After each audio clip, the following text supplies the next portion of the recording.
Welcome to another episode of Hashtag Save Our Streets TV. I am your host, William Rivas.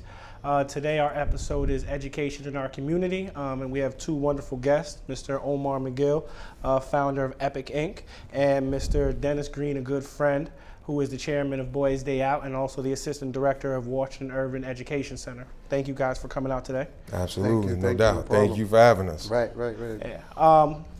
For those who don't know, Hashtag Save Our Streets is it's a venue, a voice for issues and things going on in the community with our youth. We created a situation in which they can come out, share their expressions. It's back to school time, so a lot of our kids are doing homework and busy. We have one of our youth with us today in the back to run the technical support. So it's all about teaching them and engaging them and giving them the opportunity to learn new things and express themselves. But again, today's episode, Education in Our Community, it's very important with the work that these two men are doing. So let's dig right in. Mr. McGill, you're an individual. You grew up in the area. You're from the community. Tell us a little bit about your work with Epic Inc. Yes, Epic Inc. is a nonprofit organization.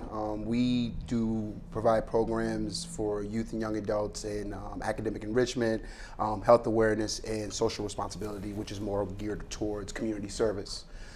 We actually started in Atlanta.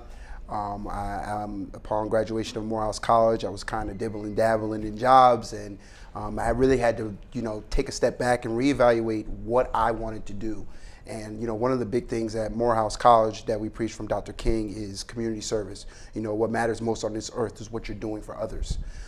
So I spoke to my mom about some different things. My mom, she was on me like, well, you got to do something. You know what I mean?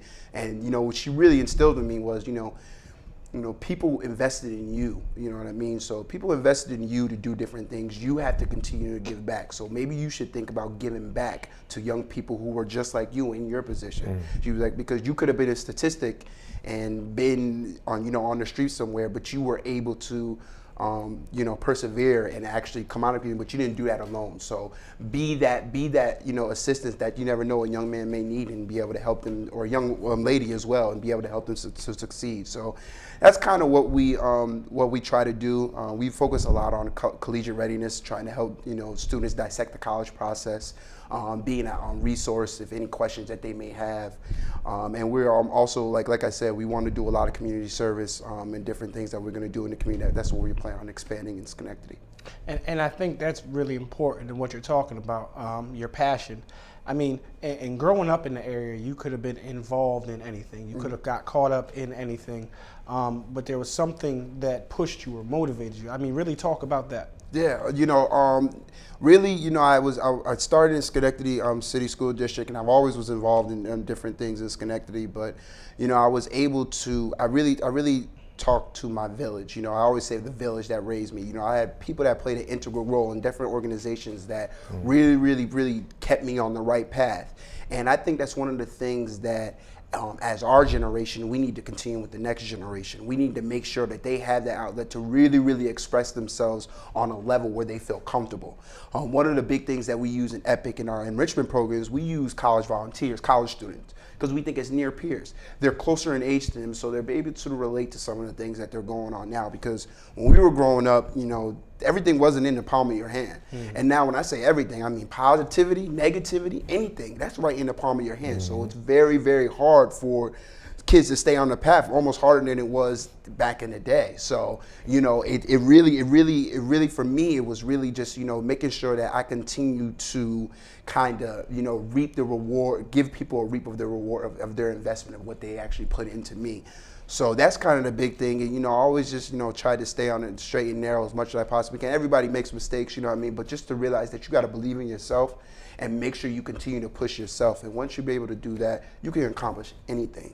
And that's what I want the young people to realize. You can accomplish anything. So that's kind of where I'm at. And Mr. Green, Yes. I had the pleasure of working with you through different venues and Boys Day Out, and a lot of the work that you do. And I think it's kind of important the way people see and view us now. You're successful, you're doing a lot of great work, but I mean, I know from conversations some of the things you've been through, and growing up, and you've had a tough and checkered background just like anybody else. So I mean, really talk about that, from going from where you're from to kind of where you're at right now. I mean, it's a long story, but I mean, just like most of us and most of the youth we work with, there's always trauma, and trauma's big in life. And before we started shooting, we were talking about being resilient. You know, I grew up, my mother was 14 when she got pregnant, turned 15 in December. I was born in January. So, you know, father wasn't around. The father that was my father, prison, jail, you know, so I was raised by the community. Right. And I was fortunate enough to have grandparents there, old school grandparents though, you know, so they were there, but different time, you know, growing up in the 70s, early 80s. Right. It was tough, but it was, you know, not to play on that whole, I don't want to sound corny, but it takes a village. Yeah. It really does. And that's what we're doing right here. Right. And I think that's what people need to really understand is that it does take a village to raise our youth.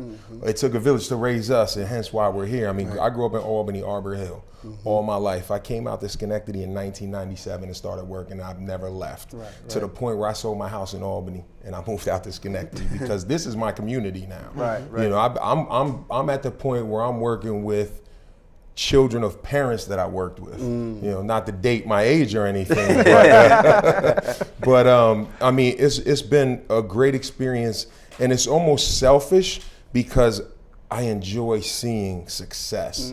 Young man we spoke about when we first came in, graduated. To see him, you know, from here to here and graduating. And that's why we do what we do. I mean, Boys Day Out, it started with a group of community people just coming together and saying, listen, we have to do something. We have to do more than just go to meetings and take photo ops and say we did this and we did that like we were talking about. We have to do more than just that. We have to get on the streets. We have to do the dirty work. All right, we got to get to Jerry Burrell Park, Central Park, and have our conferences that Boys Day Out have, and the work that you and I have been doing together is just phenomenal, and bringing 240 kids down to the Giants practice squad and something that they've never seen before. Absolutely. It's those experiences. And a lot of people, you know, when you go for grants and things like that, people want to see data. But the work we're doing, that data we're not going to see for a while. Exactly. When they start saying, wow, I remember Mr. Green and I remember Mr. Reeves and Mr. McGill. They said this, and this, and they took me here. I remember as a kid, I went to camp one year. I didn't know I was poor until I went to camp, and people started talking about they have boats and they have this, and they're from. I remember the first camp I went to. Oh, I came from Niskayuna. I didn't know what that was. You know, so I started experiencing this. I'm on a boat. This is what I want when I get older. I want a boat. I grew up in apartments all my life. I remember the first job I got with Berkshire Farm. I had to fill out. You know, the background check, and they wanted to know how many places you lived since you was born. It was like 22 places by the time I was 18. Wow. My mother used to move into apartments without the landlord even knowing and start painting, you know? So I've had those experiences, and what I want to do is share my experiences with the youth, tell my story so that I can say, listen, you can make it too. You got to have a dream. Everything starts with a dream. Dreams can turn into reality. Dreams turn into goals, but you got to be brave. You got to take chances. You can't be scared to be smart. A lot of our youth in school are very, very smart, but they're scared to be smart in front of other people. You got to be resilient. You got to know that no matter what happens, you can make it. And you got to be brave, brilliant, resilient. You got to be brilliant. You can't be scared to be brilliant. No, not at all. You know, so the work that we all do is so important in our community. And I've seen it. Like we said, the last 2 years, we've seen it. We've seen it. The summers, community basketball league. Unbelievable. The people that come out for that. The book bag drives, the fishing trips we do, the food that we just go to the park and say, just come get food, just hang out with us, just see us. They need to see people like us. So I'm thankful to be a part of all this. So I appreciate even this opportunity. It's an amazing thing, and I think what's really important is for people to understand that it's not school and community. School and community go together. The school is part of the community, and we have to start coming together. And this summer we did we had the new teacher orientation at Jerry Burrell, where teachers came to the park. Boys Day Out was there. They're meeting the kids, playing basketball with them. Like, that's what they need to see more of. Right. So when I'm in the school, they see me. Yeah, that's Mr. Green. Yeah, that's he's an administrator. He's a principal, but that's Mr. Green from the block. Right, he right, knows right. what's going on. Right. He knows about me. He knows my struggles, and he's always there for me. Now, and that's not to say I'm the greatest. We all do that. Right. But that's a great feeling when a kid can graduate and say, I did that because you were there for me. Yeah. You know, and that's the greatest feeling in the world. Absolutely, and Mr. McGill, Epic Inc. just had the opportunity. You just did your first, community event in Jerry Burrell Park.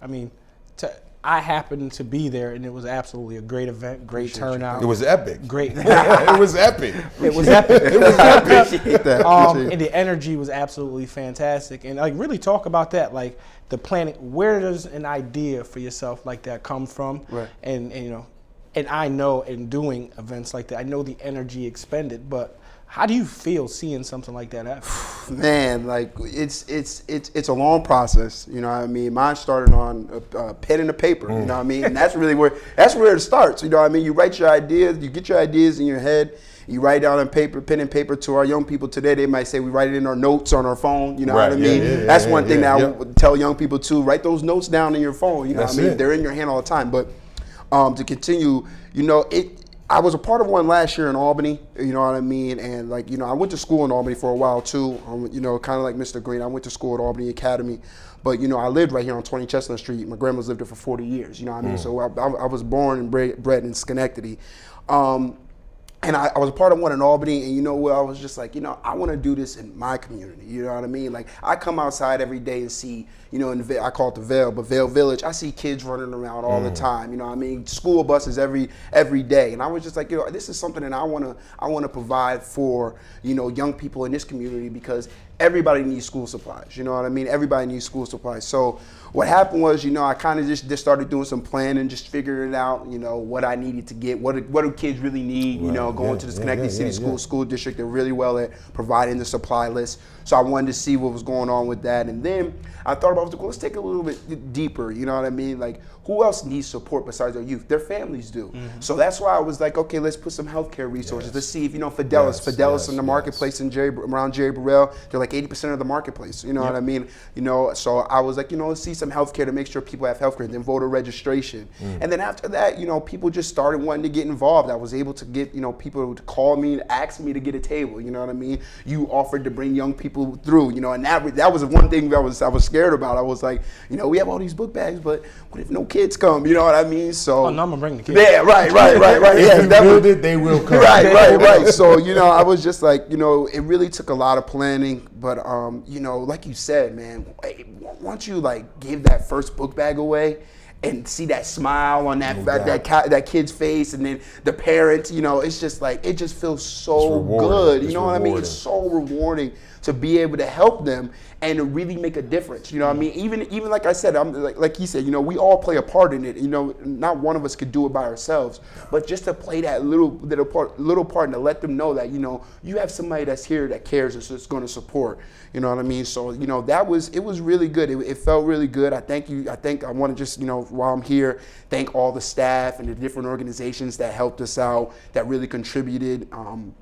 And the volunteers as well, you know what I mean? It was a team effort. It was just, Epic. It was Epic Inc. as a lead organization, but there was multiple organizations that were involved, you know what I mean, and the different businesses in the area. So takes a village. Yeah, it takes a village. Harp on that. Yeah, it's it is what it is. Like, it definitely takes a village. I mean, we were able, and like I said, we were able to distribute, upwards of 275 book bags, and I think we registered 13 people to vote as well. You know what I mean? And we were able to feed people. So that's another thing. You know what I mean? Being able to give a meal, like he said, trauma. Some of our kids don't know where their next meal is going to come from, you know what I mean? So just for that little bit of time, it's like, they don't have to worry. They don't have to worry, you know what I mean? And that's one thing that you can see. You can just see it, you know what I mean? And that just really, really, really, that's just the most rewarding thing of it all. And if you're not in it for that, then I'm sorry to say, I don't know what you're in it for. You know what I mean? Like, well, and you both mentioned that, and I kind of want to dig into that a little bit. Is that trauma piece? Like, how important is it to really understand the trauma trauma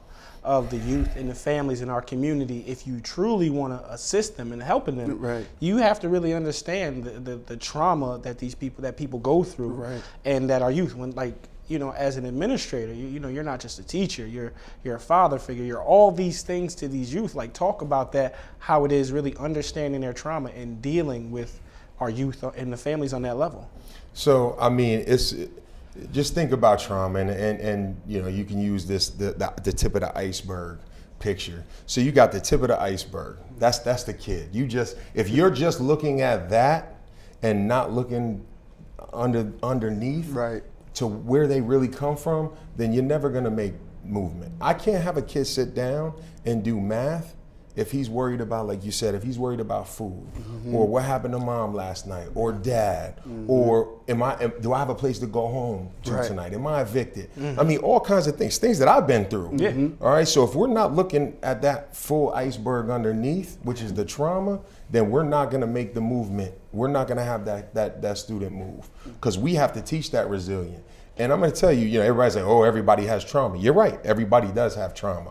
But if you don't understand the levels of trauma, then we're not going to move forward. Right. And it's real important that we see that and understand it, and not take it to the extent we're like, oh, you know, let's feel sorry. It's not Right. sympathy. Right. It's empathy. Right. Right. It's empathy. And when we show empathy, we teach empathy. And that's the important piece. And I think, and I'm gonna tell you right now, the movement that the Schenectady City School District has taken on the trauma-sensitive schools has been phenomenal. The training we've gone through, we had 3 days of it this summer, phenomenal.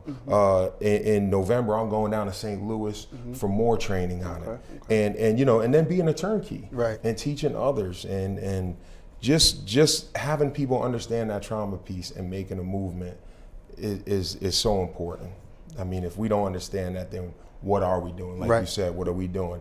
Except just looking at that top of that iceberg and saying, you're bad, so you're gonna get suspended, or what are you doing? Why aren't you coming to school ready to work? Well, because you don't know what I just went through. Right. And there's a great video that was on Facebook, and it's going around, and it's of a kid getting off a bus, and the bus driver's like, all right, hurry up, get off the bus. And then you got the person standing at the door, come on, get in there, go to your class, hurry up. And then the teacher's like, all right, sit down, stop talking. Like, if we're not interacting with them and saying, hey, how you doing? You look like something's wrong. Is everything all right? Come see me for a minute. Right. If we're not showing that compassion, then we ain't doing our job. Right. We're not doing our job. And I think that's a great point. And what I've seen with Schenectady School District in the last year and a half, just as far as their engagement outside of the classroom. That's the important piece. You know, the bookmobiles, and Schenectady's Lit. Shout out to Schenectady Lit. Schenectady Lit, big time. Schenectady Reading. Lit, Schenectady Reads. It's huge. Right. To see them and take the classwork in the classroom and just the concepts and ideas to the community. And even, you know, growing up as a kid, the teachers had the summer off. When school's off, the teachers were off. Right. So to see them working, giving up their free time in the summer, you know, being on the clock, being off the clock, and still doing the work and engaging. And I think I've seen a lot of teachers at almost every event that was going on this summer. And again, I think, you know, in the concept we're talking about with this session today, education and the community, and uniting those concepts, the school district seems to really be embracing that. So that's great to really see. Well, let's think about it. A teacher or an administrator's at Jerry Burrell. Yeah. Kids see them. They're playing ball with them. Yo, what's up? School time comes. Yo, remember I was at the park with you? Yo, let's come talk. Right. You're acting up right now, so let's talk about it. Right. You weren't like this at the park. You know me now. Right. It builds that relationship outside of school. It does. School is the community. Community is the school. There should be no division there. Parents should be welcome in the school. Treated just, I mean, parent comes into school, it's like your home. This is your home. Right. And so with the trauma sensitive stuff, now the classrooms are being set up, calm spaces. Parents are more welcoming to come in. I mean, I've seen it change. Like I said, I've been with the district 13 years now, and I've seen a tremendous change in the way we're embracing the community and the community embraces us. I mean, Washington Irving has somewhat always been that because it's a task school, formerly GED, a task school, an alternative school, and it's always been looked at as a community school. Right. I know I can go there and see Mr. Green, or I know I can go there and see Mr. Roylance and get help, or some of the counselors. So it is definitely changing the face of Schenectady. And if we can continue to do the work we do, but like you said earlier, pulling in our kids to say, hey, you're going to be the next Will. You're going to be the next Mr. Green. You're going to be the next Mr. McGill. Right. Because we have to pass that down. Yes. Because if we're not passing that down, then we're just doing it for doing it, and then we're gone. Right. You know, and it's important that we do pass that message down and get them involved. And I think that's the, you know, kind of the important thing, you know, before we finish up, is just taking the youth that we have and that have gone through these programs and through these initiatives and that we see have this spark. Because a lot of our kids, like you talked about, being brave, brilliant, and resilient, these kids are very intelligent. And what I see with the youth is they're really starting to take hold of this because they're seeing the consistency in us. Right. Consistency. And that's really huge with community organizations and community movements, is the consistency level, because a lot of our families that have been through trauma, there hasn't been a lot of consistency. You always have people show up and say, I'm going to help you. We're going to give you this. And then they leave. And then so you have a generation of youth who have grown up and they're like, I don't want the help. Well, it becomes a trust issue. Right. They don't trust you. Exactly. You know, you're just my another worker number. for 6 weeks. Next thing you get another job. Right. So all right, now I got to get familiar with somebody else. Exactly. So it's the consistency, but another thing is the collaboration. Absolutely. So it's not, oh, Boys Day Out is here. Oh, Save Our Streets is doing the same. It's not that. Right. It's the more of us The better. that are doing things, Yes. the more our youth have to do. When I grew up, it was community centers. You know, the YMCA and the community centers. Right. I learned how to play basketball at the community centers. I knew I could go there 3 days a week. Right. We don't have that. Right. So Miracle on Craig Street is trying to bring that back. We need that. The Boys Day Out teen nights, it gives them a night to go out and have fun and be safe. Right. So the things that we're doing are so important. Yeah. And I think, you know, that's great when we're looking at where we were to where we're at right now, Yes. and to where we look to go and continuing to work in the future. And, you know, kind of before we finish up, I think that's the thing we should finish with. So, like, what is the future of Epic Inc. within the community? What do you see Epic Inc. being? What's your vision? Well, what I'm looking for Epic Inc., we want to continue to grow and expand our programs, but we really want to be a resource for students to really help them take to the next level in their lives. You know what I mean? We want them to take control and succeed in what they're doing, whether that be going to college, which we want them to go to college, but even if it's in other areas of their lives, we want to be that outlet. So we're going to continue to provide different types of programs, innovative programs that kind of reach them on different types of levels and kind of show them things that they may not have seen before, and to see if this could reach them, because you're not going to reach every kid the same way. And I realized that too. Just like, working when I started in Atlanta,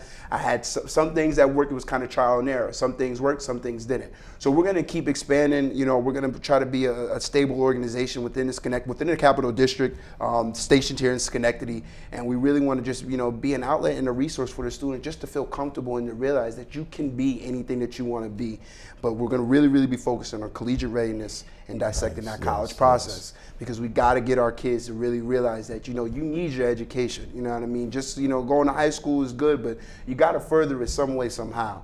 You know what I mean? So we want to be an organization that continues to enrich their lives on a holistic level. So academics, health, and, like I always say, giving back to the community. Because like we said, if we get older to the point where we get old and like our programs can't continue and there's no giving back to the community, we're crippling the next generation. Yes. Right. We need to build them up to be able to take over what we've already started, and then they can put their own twist on it. Right. You know what I mean? You don't have to take after I build up, Epic, if Epic keeps building and we continue to grow, if there's something that they see that they want to change, it's for them. I'm going to let them change it. Yeah, it has to continue to evolve. So, that's what I see for it. And we just, and another thing with Epic, we just want to be just an organization that collabs. You know what I mean? Use Epic for whatever you need us to use for, whether it be volunteering, whether it be just to be there and just have a presence. We're open to anything. We want to be a part of the village. Awesome. Mr. Green, what's the future of Boys Day Out look like? Boys Day Out, we want to continue to inspire and empower youth. Very similar. Continue to inspire them. Inspiration is the key. You can do so much more in life. Empower them. Not just to inspire, but empower. We got to give them the tools. All right, so we work mainly with our middle school population, trying to get them ready for high school so that they can be successful in high school and either go to college or do some trade, something. We want to take it, we want to grow. We want to go to other cities. We want a 518 Boys Day Out in Albany, an Albany chapter. We want a Troy chapter, an Amsterdam chapter. We met, we had our Amsterdam crew. Big shout out to them guys. We wanted to grow, not because we want the recognition, because we recognize that it's a positive thing. Right. And again, the more of us, the more positive we're gonna do. So we want to continue that. And we have our fundraiser, our golf tournament coming up, our fundraiser on October 7th, which is huge. So we still have some spots open for those golfers or non-golfers. October 7th, Boys Day Out golf tournament. Make sure you support and get involved. Please do. Sponsors, golfers, volunteers, whatever it may be. We have our big conference coming up, which is Brave, Brilliant, and Resilient. You're a big part of that. Always appreciate you guys coming. 150 kids every year, 150 7th graders, different workshops, different inspirational, empowering. We just want to continue to do that and continue to support the community. Before we head out, each of you give a quick final message, shout out to our youth. Just shout out to the youth in Schenectady and in the Capital District. Look for Epic. We're going to be doing some different things. I'm going to definitely get the word out. And my favorite quote is, life affords no greater responsibility than the raising of the next generation. So that's what we're trying to do at Epic. And I just thank you for everybody that's participated thus far. And I'm looking to be a part of the Boys Day Out and save our streets. And we're looking to do some good work. So, and I thank you for having me on this show. Definitely. And my message to the youth is, we love you. We care about you. And that's all that matters. Right. Know that we care about you and we love you. And we will do whatever it takes to help you become successful. Well, because that's what it is. This is another episode of #SaveOurStreets TV. I thank our guest today, Mr. Omar McGill, founder of Epic Inc., Mr. Dennis Green, chairman of Boys Day Out, and assistant director of Washington Urban Educational Center. See you next week. Have a great day.